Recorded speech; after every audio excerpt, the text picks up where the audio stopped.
Bismillah, Assalamualaikum warahmatullahi wabarakatuh. Alhamdulillahi rabbil alamin. Segala puji milik Allah subhanahu wa ta'ala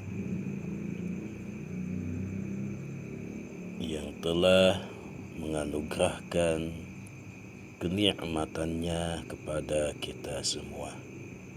Salawat dan salam semoga tercurahkan kepada Nabi kita Muhammad sallallahu alaihi wasallam. Selamat pagi siswa-siswi kelas 3 SDIT Al-Ihsan Legenda. Pagi ini pada pembelajaran tematik melanjutkan pembelajaran 1 yang kemarin hari Senin sudah kita bahas sebagian.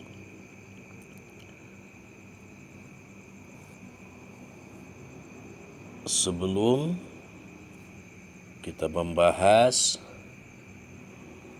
muatan pembelajaran yang lain yang ada di pembelajaran 1, mari kita awali pembelajaran ini dengan membaca doa terlebih dahulu. Semoga Allah subhanahu wa ta'ala selalu memberikan ilmu yang bermanfaat untuk kita semua. Allahumma inni as'aluka ilman nafi'a wa rizqan tayyiba wa amalan mutaqabbala. Anak-anak sekalian, pada pembelajaran 1 terdapat beberapa mata pelajaran. Di antaranya pelajaran bahasa Indonesia, SBDP, dan matematika. Muatan mata pelajaran bahasa Indonesia sudah kita bahas dan sudah Ananda baca pada hari Senin, yaitu tentang sejarah komunikasi. Kita lanjut ke muatan mata pelajaran SBDP.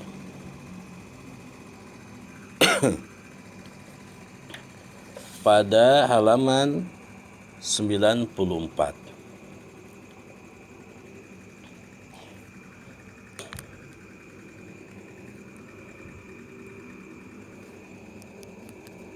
Di halaman 94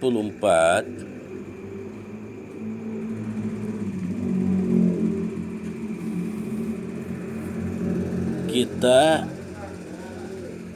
mencoba untuk membuat kartu ucapan.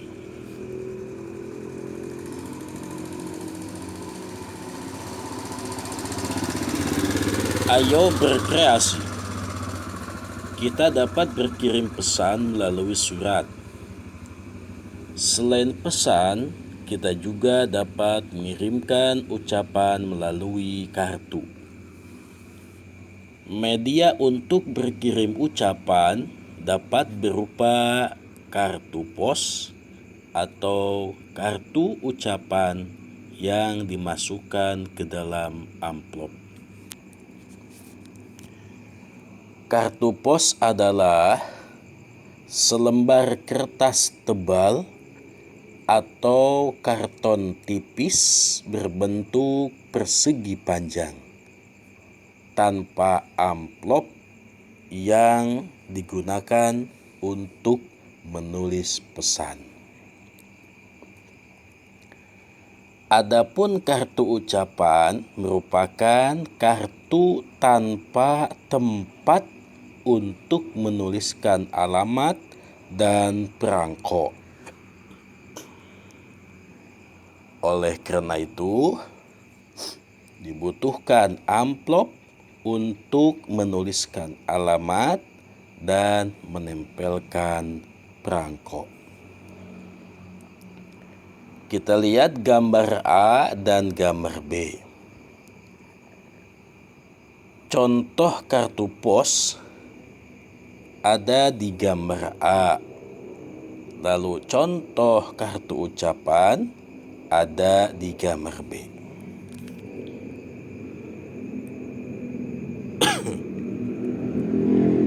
Nah, seperti ini ya. Ini contoh kartu pos.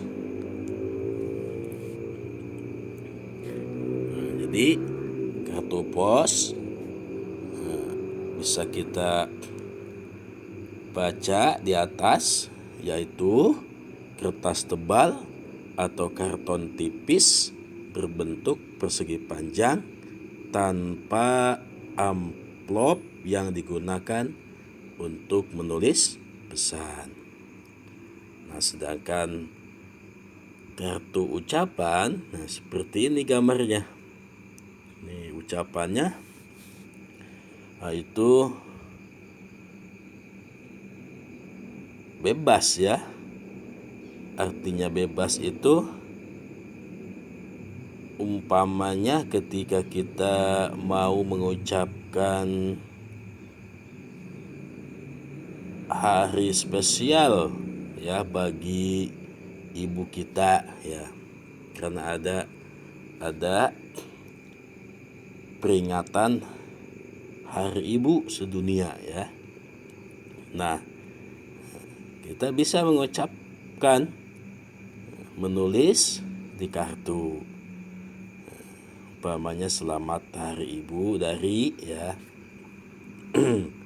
seperti ini. Nah, kalau kartu ucapan memerlukan amplop ya. Jadi dibutuhkan amplop untuk menuliskan alamat dan menempelkan perangko.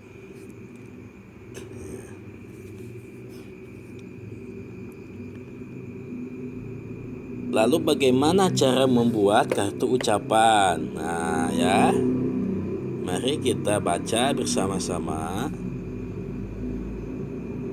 Cara membuat kartu ucapan, bahan-bahan dan alatnya di bawah ya. Ini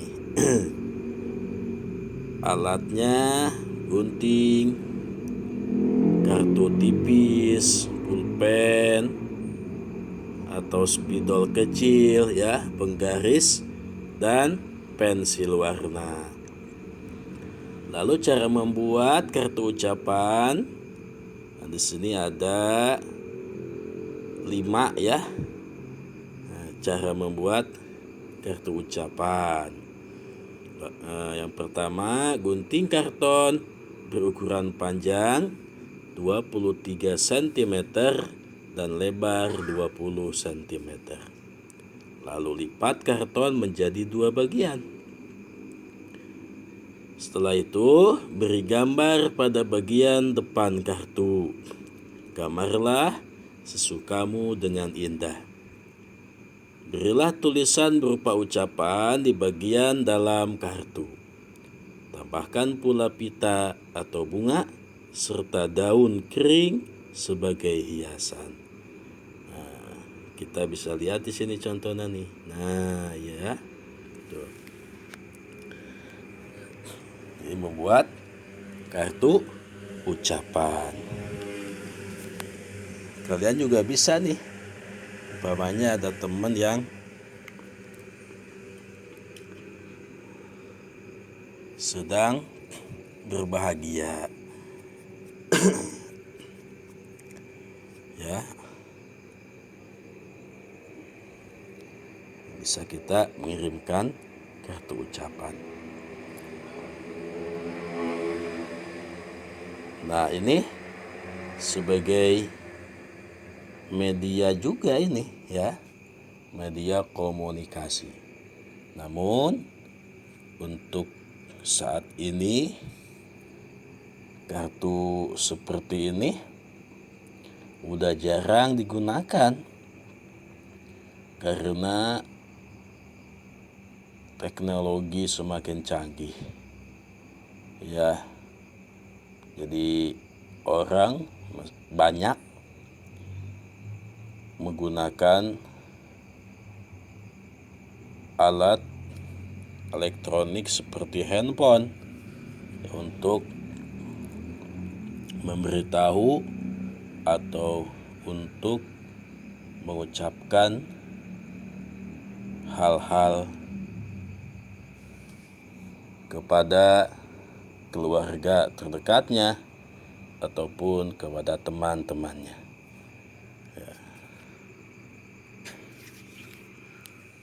Kalau zaman dulu masih ramai ini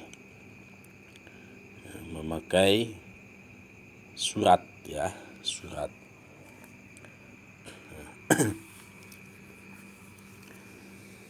Ini ya sebagai pelajaran SBDP, yaitu membuat kartu ucapan. Baik, kita lanjut ke muatan mata pelajaran matematika. Di halaman 95 ini tentang menghitung keliling persegi panjang. Nah, ini sudah kita bahas juga ya di pelajaran matematika khusus ya. Muatan-muatan pelajaran matematika. Cara kita menghitung keliling persegi panjang dengan mudah, yaitu menjumlahkan semua sisi. Ya, jadi menjumlahkan setiap sisi. Persegi panjang mempunyai 4 sisi. Nah, keempat-empatnya itu kita hitung tuh. Ya, keempat sisinya tersebut kita hitung atau menjumlahkan. Artinya menjumlahkan berarti ditambah. Ya, ditambah. Contohnya nih, ya contohnya sini nih. Ya, contoh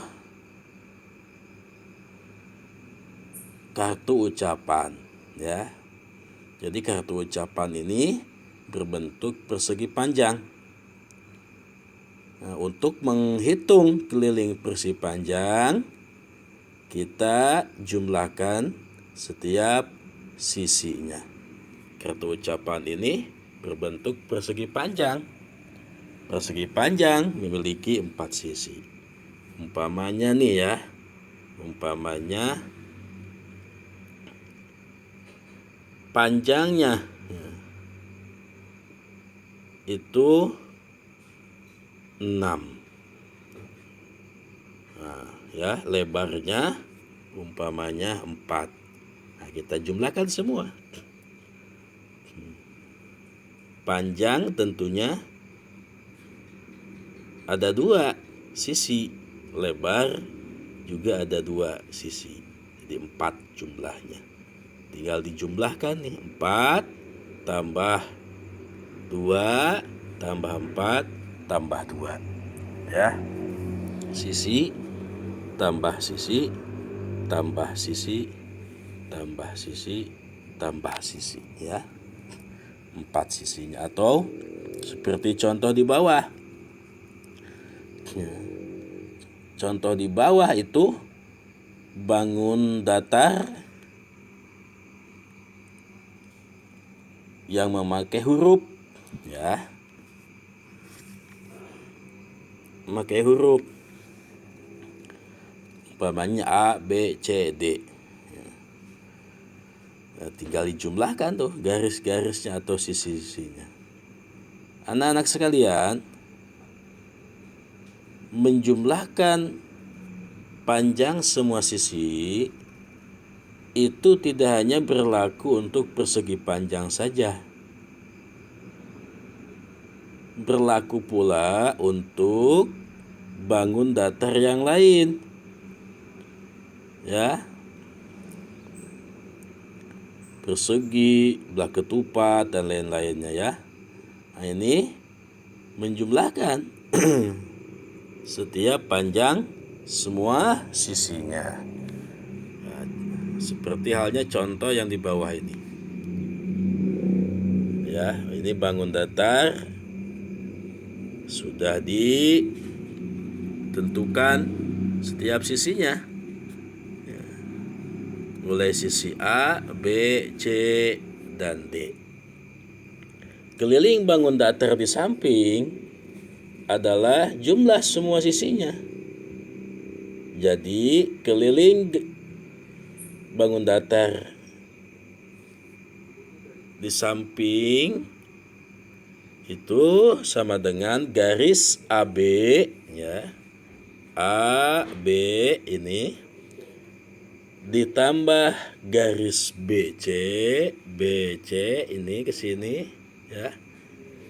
Ditambah garis CD nih, CD ditambah garis DA. Jadi semua sisinya kita tambahkan atau jumlahkan. Keliling bangun datar adalah jumlah panjang semua sisinya. Bisa dipahami, ya? Insyaallah. Ya. Karena ini sudah kita bahas juga di muatan khusus pelajaran matematika. Baik anak-anak sekalian, kita lanjutkan ke pembelajaran 2. Halaman 97. Sebuah teks bacaan tentang di taman air.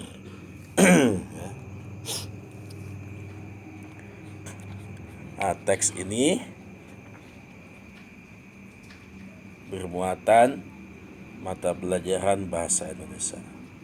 Jadi ada 3 muatan mata pelajaran di pembelajaran 2, yaitu PJOK, PPKN, dan bahasa Indonesia. Anda baca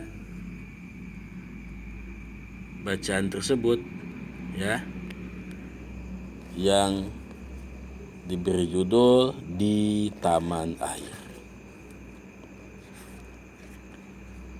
Nah, selanjutnya di halaman 98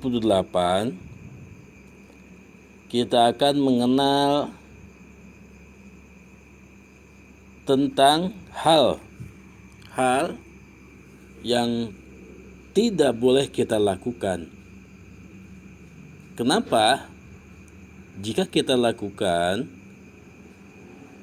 bisa membahayakan diri kita atau bisa membahayakan keselamatan kita. Umpamanya kita berkunjung di suatu tempat hiburan. Nah, di sini dicontohkan kita berkunjung di sebuah kolam renang, ya. Nah, pengunjung, kita ini yang mengunjungi tempat tersebut disebut pengunjung, ya. Nah, itu jika ada rambu-rambu atau petunjuk-petunjuk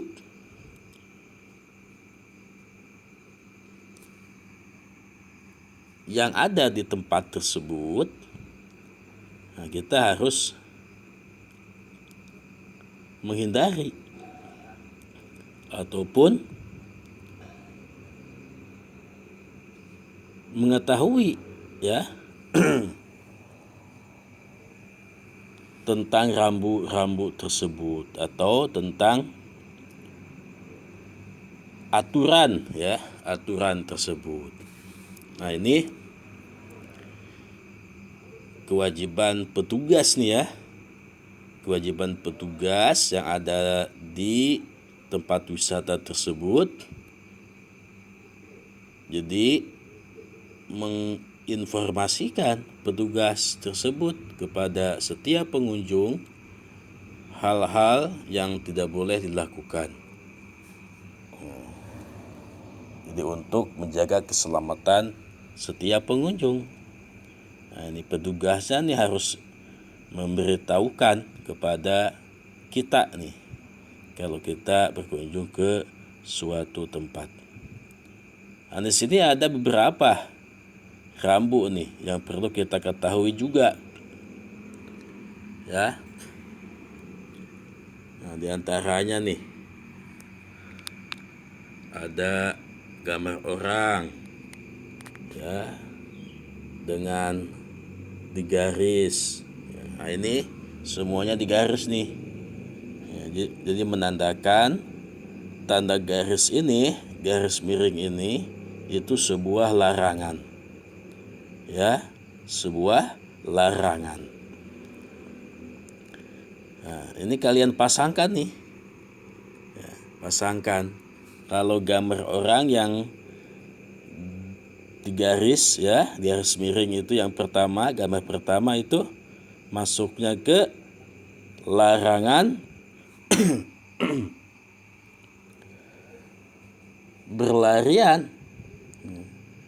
Larangan berlarian di tepi kolam renang ya. Nah, kita kalau berenang nih ya, insya Allah nih ya, jika Allah sudah menghilangkan wabah ini, nah, kita bisa bersama-sama mengunjungi kolam renang ya. Nah, ini yang pertama nih. Jadi dilarang berlarian di tepi kolam renang. Nah, ini nih pasangannya berarti. Lalu yang kedua, nih gambar seperti ini. Itu menandakan dilarang memakai alas kaki. Ini kan gambar sepatu nih. Sepatu kan sebagai alas kaki. Dikhawatirkan ya, karena licin atau basah ya sepatunya, ya, sehingga bisa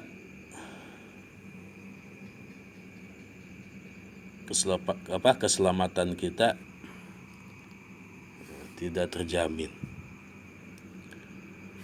atau bahasa kasarnya itu kita bisa celaka ya. Jadi menghindari sesuatu hal yang bisa mencelakai kita. Lalu selanjutnya nih, gambar selanjutnya yaitu gambar ini nih, orang terjun tuh kan. Nah, itu tandanya adalah larangan terjun ke kolam yang dangkal ya. Ini dilarang terjun ke kolam yang dangkal. Nah, selanjutnya ada gambar pisau, ada gambar garpu, dan gambar gelas. Itu menandakan larangan membawa makan dan minuman di kolam renang ya, di kolam renang. Yang terakhir adalah gambar binatang ya. Ini pasangannya adalah dilarang membawa binatang peliharaan. Nah, itu ya tanda-tanda yang kita ketahui ya, apabila ada di setiap tempat yang kita kunjungi. Selanjutnya pelajaran PJOK. Nah, ini masih tentang berenang ya. Pelajaran PJOK masih tentang berenang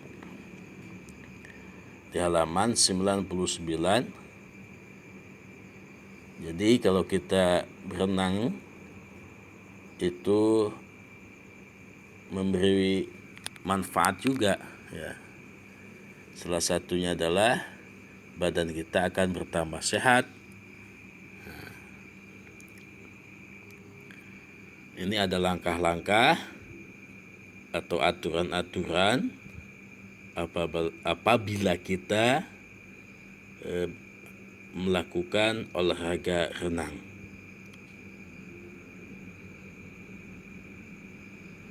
Ya, aturan-aturannya nih sebelum kita berenang. Tentunya sebelum kita berenang itu tahapan pertama itu adalah melakukan pemanasan ya. Pemanasan. Maka dari itu setiap kita mengunjungi kolam renang sama teman-teman sekolah nah, itu selalu ada pemanasan terlebih dahulu oleh instruktur ya, pelatih renang yang ada di tempat tersebut. Ini kalian baca beberapa aturan-aturan ketika kita mau berenang. Selanjutnya Anda simak, Bapak akan bacakan sebuah teks tentang perkembangan cara berkomunikasi. Halaman 101.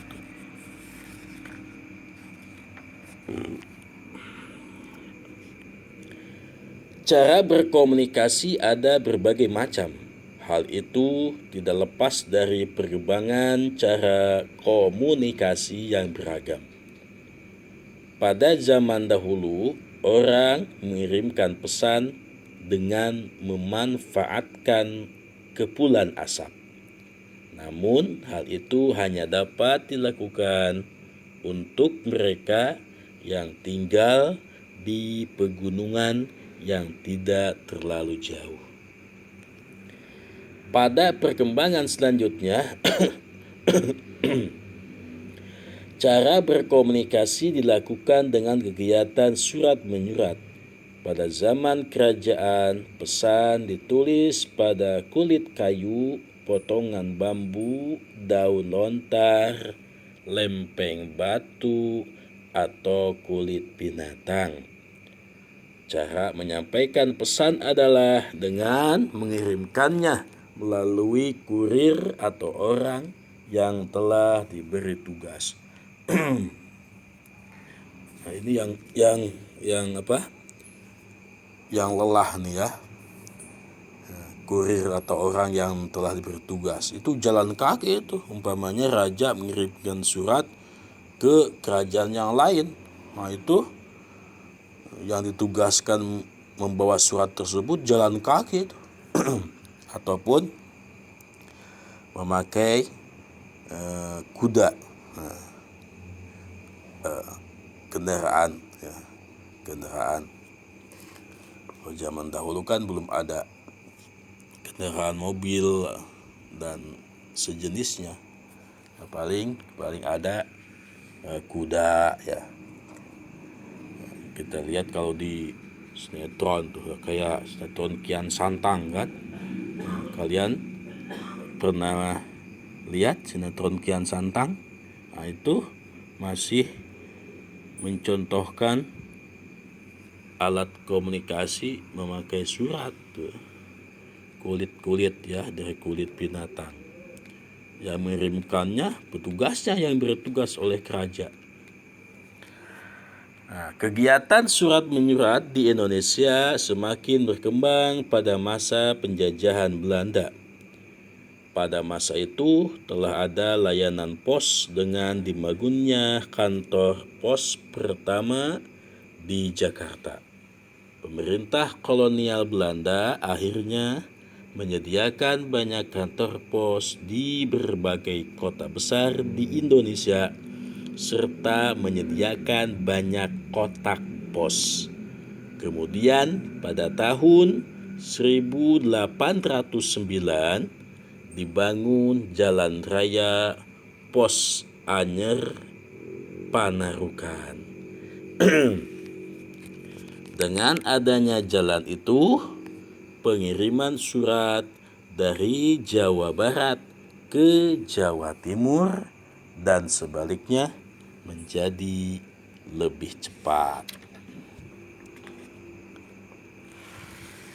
Nah, semakin canggih teknologi, semakin pintar orang membuat teknologi karena berbagai ilmu yang telah didapatnya, sehingga bertambahlah perkembangan komunikasi dengan tulisan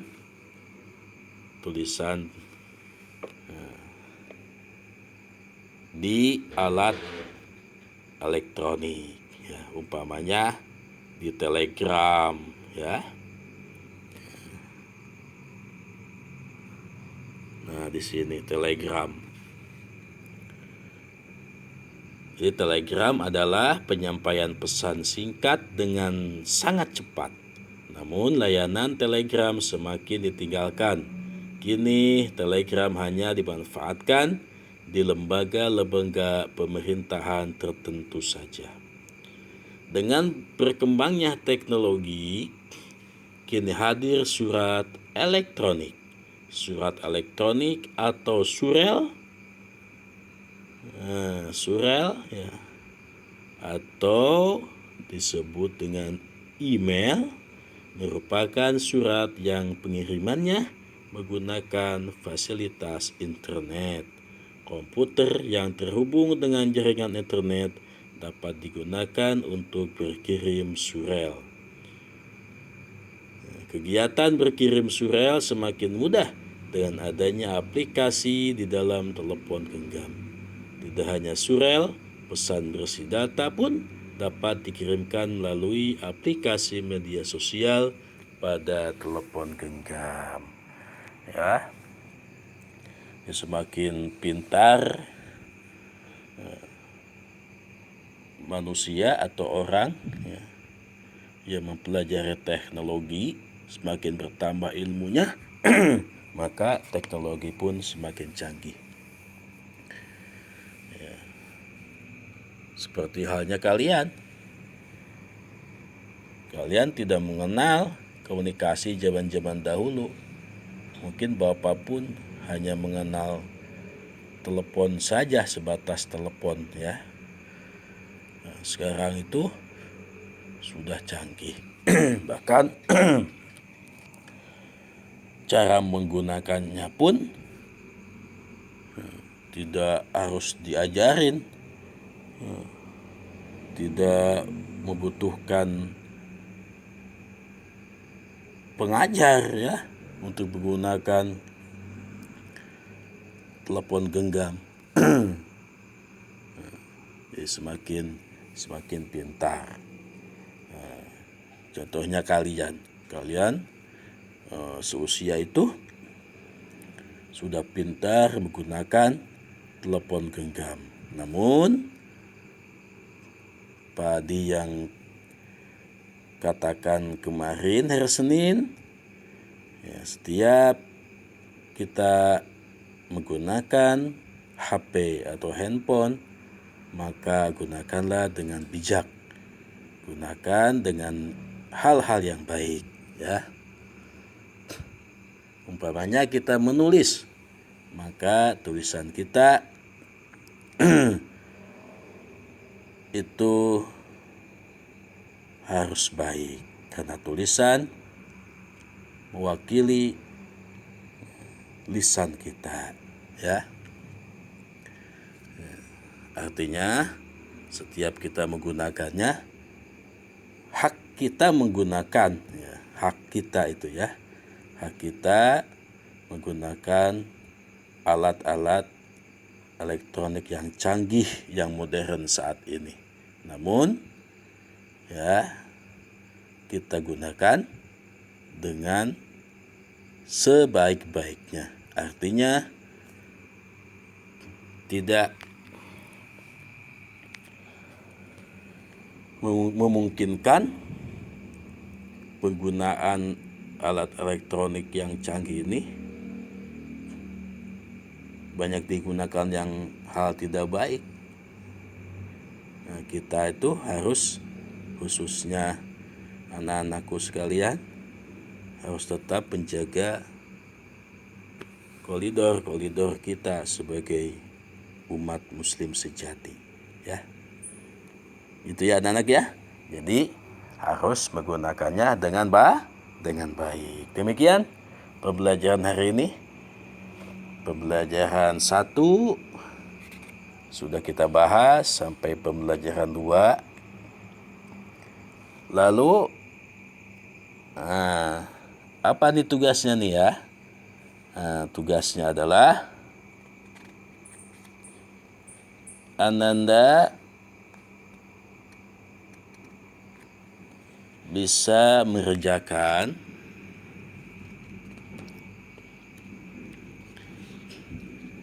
halaman 102 di bawahnya tuh ya. Halaman 102 di bawahnya. Ini nih ya. Nih. Nah, di sini ada beberapa pertanyaan atau soal-soal, ada 5, anak-anak kerjakan, lalu nanti kirimkan jawabannya. Demikian, mudah-mudahan bermanfaat. Mari kita akhiri pembelajaran ini dengan membaca doa kafaratul majlis. Subhanakallahumma wa bihamdika asyhadu an la ilaha illa anta astaghfiruka wa atubu ilaik. Mohon maaf lahir batin. Assalamualaikum warahmatullahi wabarakatuh.